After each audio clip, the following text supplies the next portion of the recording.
ইরানের পারমাণবিক স্থাপনায় হামলার প্রস্তুতি নিচ্ছে ইসরায়েল। এমন তথ্য উঠে এসেছে যুক্তরাষ্ট্রের গোয়েন্দা সংস্থাগুলোর সর্বশেষ প্রতিবেদনে।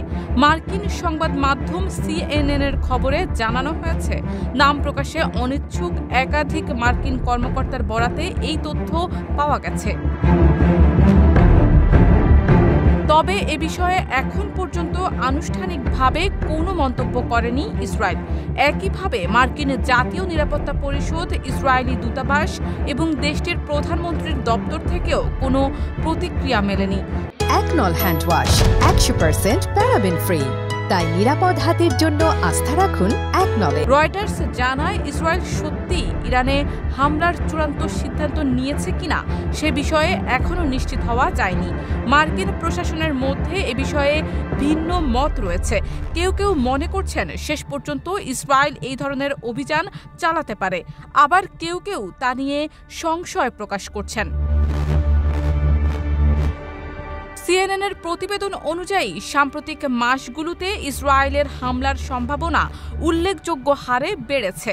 এক গোয়েন্দা সূত্র বলেছে, যুক্তরাষ্ট্র ও ইরানের মধ্যে যদি এমন কোনো সমঝোতা হয় যাতে ইরান তার ইউরেনিয়াম মজুত না সরায়, তাহলে হামলার সম্ভাবনা আরও জোরালো হতে পারে। প্রতিবেদনে আরও বলা হয়, ইসরায়েলের উচ্চ পর্যায়ের নেতাদের ব্যক্তিগত ও প্রকাশ্য বক্তব্য, সামরিক যোগাযোগে নজরদারি এবং বিভিন্ন সামরিক প্রস্তুতি বিশ্লেষণ করে গোয়েন্দা তথ্য সংগ্রহ করা হয়েছে। দুই মার্কিন সূত্র জানিয়েছে, ইসরায়েলের সাম্প্রতিক কিছু সামরিক তৎপরতা, যেমন বিমান হামলার জন্য গোলাবারুদ সরানো ও একটি বিমান মহড়ার আয়োজন, প্রমাণ করে যে দেশটি বড় ধরনের অভিযান চালানোর জন্য প্রস্তুতি নিচ্ছে। এর আগে মঙ্গলবার ইরানের সর্বোচ্চ নেতা আয়াতুল্লাহ আল খামেনি যুক্তরাষ্ট্রের দাবিকে অতিরিক্ত ও অযৌক্তিক আখ্যা দিয়ে বলেন, ইরান ইউরেনিয়াম সমৃদ্ধকরণ বন্ধ করবে না।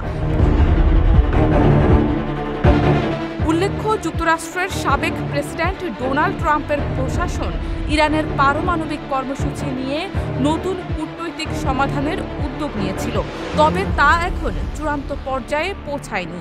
পরিস্থিতি ক্রমেই জটিল হয়ে উঠছে বলে মনে করছেন বিশ্লেষকরা। শারমিন নিশু, ঢাকা পোস্ট।